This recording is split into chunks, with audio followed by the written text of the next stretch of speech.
Banyak cara dilakukan untuk menambah pendapatan keluarga. Salah satunya bisa diawali dari pekarangan rumah. Seperti yang dilakukan oleh Sukoco Joyo Hadisaputra di Cilangkap, Cipayung, Jakarta Timur. Tahun 2006, ia memulai bisnis pembenihan ikan patin skala kecil di halaman rumahnya. Ukuran kolam, cuman punya kolam penampungan air sekitar 2,5 meter dikali 4, itu ada dua kolam.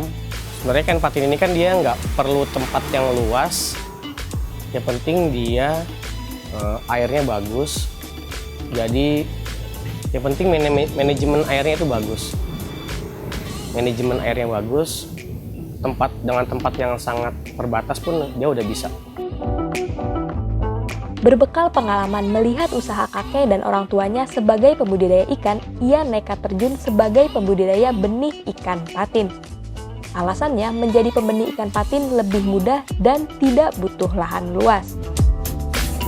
Untuk sekarang aja kita masih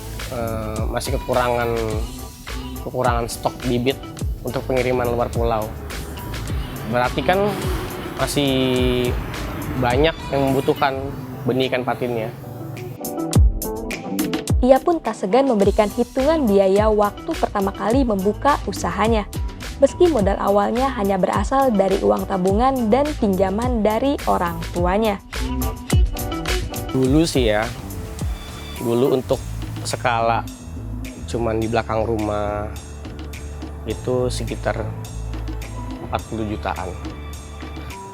Itu bisa buat membangun membangun hatchery-nya, farm-nya, serta akuarium sama kolam-kolamnya. Kalau sekarang sih mungkin itu tanahnya sendiri ya ibaratnya memanfaatkan lahan yang ada. Sebenarnya modal 40 juta ini sebenarnya kolamnya ini gunanya sebenarnya hanya untuk penampung air, tandon air sebenarnya. Karena kita masuknya ke segmennya pembibitan, budidaya. Kalau untuk yang 40 juta itu bisa produksi sampai 300.000 ekor. Kalau sekarang karena iklimnya terlalu ekstrim, di angka 60% aja udah bagus. Tingkat kehidupannya 60%-nya udah bagus itu. Jadi kalau misalkan kita tebar larva 300.000, jadinya 170.000 aja itu udah lumayan bagus. Itu biaya produksinya udah di atas, biaya produksi paling 30 rupiah per ekor. Dari usaha ini, Sukoco bisa mengenyam keuntungan dari halaman rumahnya. Dengan biaya produksi benih patin ukuran 3/4 inci sekitar Rp30, ia bisa menjualnya dengan harga Rp85 per ekor. Omsetnya pun bisa mencapai 55 juta per bulannya.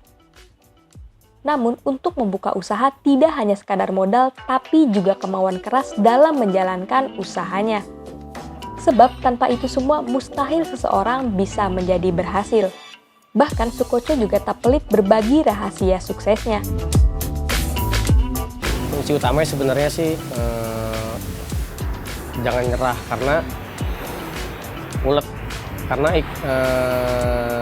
ikan patin ini bisa dibilang susah-susah gampang, banyak kendalanya tapi lebih banyak keuntungannya dibanding kendalanya. Kalau kita emang pengen serius, kita harus terjun langsung. Jadi jangan cuma setengah-setengah. Jadi benar-benar mendalami ikan patin ini dari proses produksinya sampai pemasarannya. Meskipun demikian, bukan berarti usaha yang ia jalankan tidak memiliki kendala. Beberapa kendala yang dialaminya selama 10 tahun menjalankan usaha ini yaitu masalah penyakit ikan dan masalah pembayaran. Pemasaran biasanya sih kendalanya cuman proses pembayaran aja ya. Karena biasanya kita petaninya di sini sering